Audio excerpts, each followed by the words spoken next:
खुलुमबाय बेयो बड'लेण्ड इंखं टेलिभिजन दिनै 10 डिसेम्बर 2022 रबिबार खालि सानसेनि बरादखौ नोंथांमोननि खाथियाव लाबोदों आं सदानन्द दैमारिया।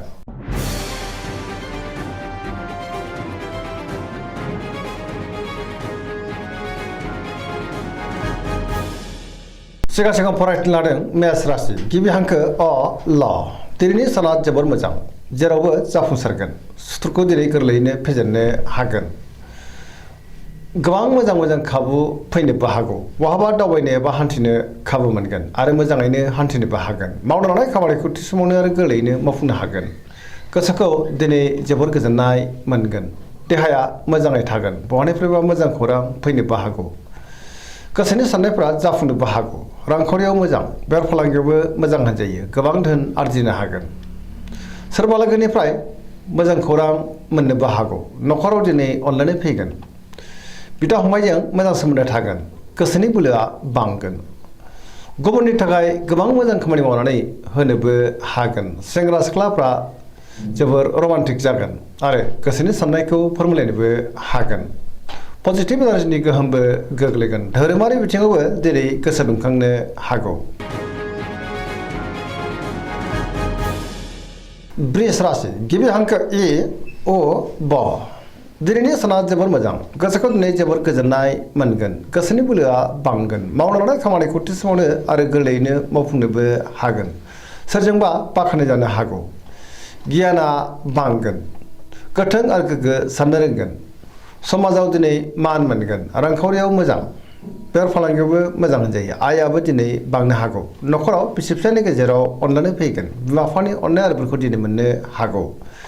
देहाया मोजाङै थागोन अब्लाबो नाथाय जानाय लोंनायाव सांग्रां जानांगोन। गुबुननिफ्राय थोजासे हेफाजाबबो मोननो हागौ। जायखि खामानि मावा मानो मोनफ्रोमबो खामानिखौनो दिनै गोरलैयैनो मावफुंलांनो हागोन। सोरबा लोगोनिफ्राय अनसायनाय मोनगोन। गोसोनि साननायफ्रा मोगथाङाव जाफुंनोबो हागौ। पजिटिभ एनार्जिनि गोहोम गोग्लैगोन। मिथुन राशि गिबि हांखो क स दिनैनि साना बारा मोजां नङा। गुबुननि थाखाय जिंगाया बांनो हागौ। नेगेटिभ एनार्जिनि गोहोमबो गोग्लैनो हागौ। मोनफ्रोम बिथिङाव सांग्रां जानांगोन। गियाननि आंखाल जानोबो हागौ। गोसोखौ दिनै जोबोर उसुखुथु मोनगोन। गोसोआ जोबोर आला खालाबो जागोन। देहाया मोजाङै थागोन अब्लाबो नाथाय जानाय लोंनायाव सांग्रां जानांगोन। रांखावरियाव बारा मोजां नङा। गोबां खहा जानांनोबो हागौ। बेफार फालांगियावबो बारा मोजां नङा होनजायो। समाजाव मान मोनगोन। गोसोनि साननाया जाफुङाबो जानो हागौ। मावनो लानाय खामानिखौ मावफुंनो गोब्राब जागोन। सोरबा लोगोनिफ्राय गाज्रि खौरां फैनोबो हागौ। सोरजोंबा रायखोमा जानोबो हागौ। गुबुनजों दिनै मोजां सोमोन्दो लाखिनो रोंनाय नङा। लाइमोनफ्रा जोबोर उसुखुथु जागोन। कर्कट राशि गिबि हांखो ड ह दिनैनि साना जोबोर मोजां। गोसोखौ दिनै जोबोर गोजोननाय मोनगोन। बहाबा दावबायनो एबा हान्थिनो खाबु मोननोबो हागौ। सोरबा लोगोजों बाख्नाय जानानै गोसोआ दिनै बांसिन गोजोनगोन। गोसोनि साननायफ्रा मोगथाङाव जाफुंनोबो हागौ। पजिटिभ साननाय फैगोन। पजिटिभ साननो रोंगोन। गियाननि आंखाल जानाय नङा। मावनो लानाय खामानिखौ थि समावनो आरो गोरलैयैनो मावफुंनो हागोन। रांखावरियाव मोजां बेफार फालांगियावबो मोजां होनजायो। न'खराव दिनै अनलायनाय फैगोन। समाजाव लोगो लेवा बांनो हागौ। देहाया दिनै मोजाङैनो थागोन। गुबुननिफ्राय थोजासे हेफाजाब मोननो हागौ। न'खराव बिदा फंबायनि हेफाजाबखौ मोनगोन। फरायसाफ्रा दिनै फरायनायाव गोसो दुंखांगोन आरो मोजां फिथाइ मोननोबो हागोन। गुबुनजों मोजां सोमोन्दो लाखिनो रोंगोन। सेंग्रा सिख्लाफ्रा जोबोर खुसि जागोन आरो बहानिफ्रायबा मोजां खौरां फैनोबो हागौ।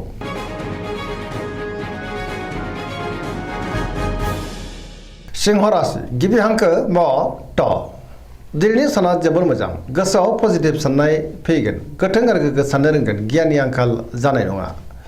सोरबा लोगोनिफ्राय हेफाजाब मोननो हागौ। बहाबा थाङोब्ला दिनै जोबोर मोजां आरो मोजाङैनो हान्थिनोबो हागोन। रांखावरियाव मोजां अब्लाबो नाथाय खरसायाबो बांनो हागौ। बेफार फालांगियावबो मोजां मुलाम्फा मोननो हागोन। गोसोनि साननायखौ गुबुननो फोरमायनोबो हागोन। लाइमोनफ्रा जोबोर रमान्टिक जागोन। न'खराव अनलायनाय फैगोन। बिदा फंबायनिफ्राय थोजासे हेफाजाब मोननो हागौ। बिमा बिफानि अननाय आरो बोरखौबो दिनै मोननोबो हागौ। गुबुननि गोसोखौ बोनो हागोन। देहाया मोजाङै थागोन। बयजोंबो अनजागोन आरो गुबुननि थाखाय गोबां मोजां खामानि मावनानै होनोबो हागोन गोसोआ दिनै जोबोर रमान्टिकबो जागोन कन्या राशि गिबि हांखो प ट दिनैनि साना मोजां आरो गाज्रि गेजेरजों बाबेनलांगोन गोसोआव गोनो गोथो साननाय फैनोबो हागौ गोथों आरो गोग्गो साननो रोंनाय नङा गियाननि आंखाल जानोबो हागौ रांखावरियाव मोजां अब्लाबो नाथाय खरसायाबो बांगोन बेफार फालांगियाव मोजां होनजायो देहाया मोजाङै थागोन गोबां मुंदांखा सुबुंजों दिनै लोगो मोनज्लायनो हागौ न'खराव अननानै फैगोन बिमा बिफानि अननाय आरो बोरखौ मोननो हागौ बिदा फंबायनि हेफाजाबखौबो मोननो हागोन गोसोआ दिनै जोबोर रमान्टिकबो जागोन आरो लाइमोनफोरा गावबा गावनि गोसोनि साननायखौ फोरमायलायनोबो हागोन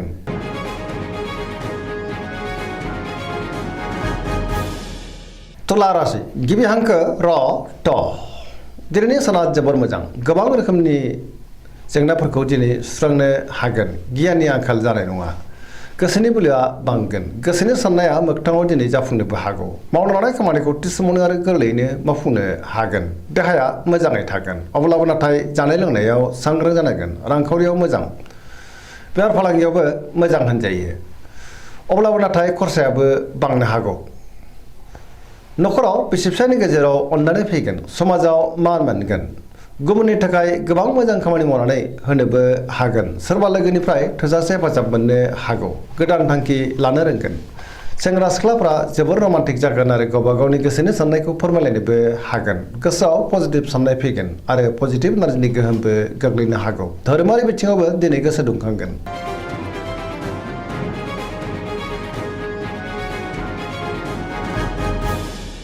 वृश्चिक राशि गिबि हांखो न स दिनैनि साना मोजां आरो गाज्रिनि गेजेरजों बाबेनलांगोन बयजोंबो गोरोबनो गोब्राब जागोन गुबुननि गोसोखौ बोनो हानाय नङा नेगेटिभ एनार्जिनि गोहोमबो गोग्लैनो हागौ समाजाव लोगो लेवा बांगोन गोसोआव दिनै गोग्गो आरो गोथों साननायबो फैगोन मावनो लानाय खामानिखौ मावफुंनो हागोन गुबुननिफ्राय हेफाजाब लानांनो हागौ गोसोनि साननाया जाफुंगोन गोसोनि बोलोआबो बांगोन समाजाव मान मोनगोन न'खराव अननानै फैगोन रांखावरियाव बारा मोजां नङा नाङा फाङा खरसाया बांनो हागौ बेफार फालांगियाव बारा मोजां नङा होनजायो देहाया दिनै मोजाङै थागोन अब्लाबो नाथाय जानाय लोंनायाव सांग्रां जानांगोन फरायसाफ्रा फरायनायाव गोसो दुंखांगोन आरो मोजां फिथाइ मोननोबो हागोन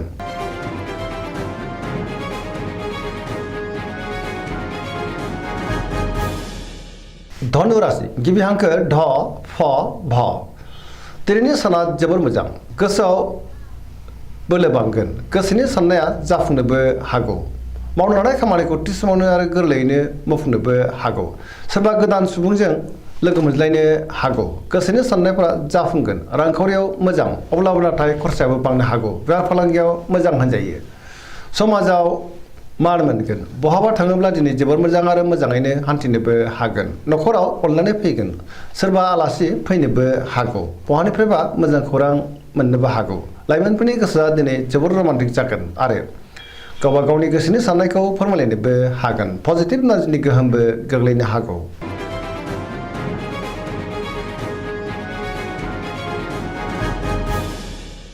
मकर राशि गिबि हांखो ख ज दिनैनि साना बारा मोजां नङा गोजोननि आंखाल जानोबो हागौ गोसोखौ दिनै जोबोर उसुखुथु मोनगोन गोसोनि साननाया देबार नांनोबो हागौ मावनो लानाय खामानिखौ मावफुंनो गोब्राब जागोन माबा नङा माबा मोनसे गोरोन्थि मावफ्लांनो हागौ रांखावरियाव मोजां अब्लाबो नाथाय खरसायाबो बांनो हागौ बेफार फालांगियाव मोजां होनजायो गुबुनजों मोजां सोमोन्दो लाखिनो रोंगोन अब्लाबो नाथाय माबा नङा माबा मोनसे गोरोन्थिबो जानो हागौ गोदान खामानियाव आखाइ होजेननो हानाय नङा न'खराव दिनै अनलायनाय फैगोन बिदा फंबायनिफ्राय हेफाजाबखौ मोननो हागोन सेंग्रा सिख्लाफ्रा गावबा गावनि गोसोनि साननायखौ फोरमायलायनो हागोन फरायसाफ्रा दिनै फरायनायाव गोसो दुंखांगोन आरो मोजां फिथाइ मोनगोन अब्लाबो नाथाय नेगेटिभ एनार्जिनि गोहोमबो गोग्लैनो हागौ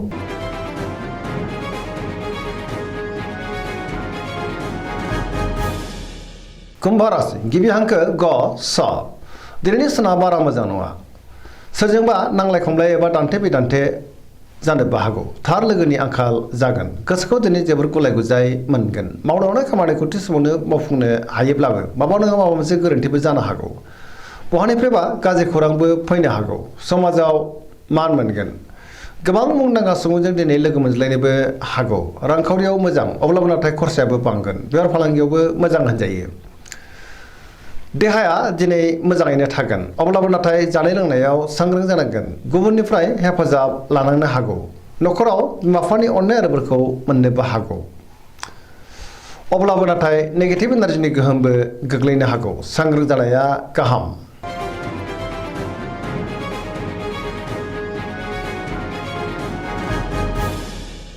मीन राशि गिबि हांखो ड स दिनैनि साना जोबोर मोजां गुबुननि थाखाय गोबां मोजां खामानि मावनानै होनोबो हागोन गोसोआव दिनै पजिटिभ साननाय फैगोन गोथों आरो गोग्गो साननो रोंगोन गियाननि आंखाल जानाय नङा गावनि गोसोनि साननायखौ दिनै गुबुननो फोरमायनोबो हागोन देहाया मोजाङै थागोन अब्लाबो नाथाय जानाय लोंनायाव सांग्रां जानांगोन रांखावरियाव मोजां बेफार फालांगियावबो जोबोर मोजां होनजायो आयबो बांगोन न'खराव अनलायनाय फैगोन सोरजोंबा बाख्नाय जानानै गोसोआ दिनै जोबोर खुसि जागोन लाइमोनफ्रा जोबोर रमान्टिक जागोन आरो गावबा गावनि गोसोनि साननायखौ फोरमायलायनोबो हागोन पजिटिभ एनार्जिनि गोहोमबो गोग्लैनो हागौ धोरोमारि बिथिङाव दिनै गोसो दुंखांगोन फरायसाफ्रा फरायनायाव गोसो दुंखांगोन आरो मोजां फिथाइ मोननोबो हागोन सरासनस्रायै दिनै साना जोबोर मोजां आरो मोजाङैनो बारग'लांगोन दिनैनि राशि फरायनाया एसेनोसै जोबनायाव बेखौनो खावलायो जाहाथे नोंथांमोना सानफ्रामबो जोंनि बे बड'लेण्ड इंखं टेलिभिजनखौ नायबाय थायो आरो साबस्क्राइब खालामो लोगोसे लाइक खालामो आरो शेयार खालामो एसेनोसै गोजोन्थों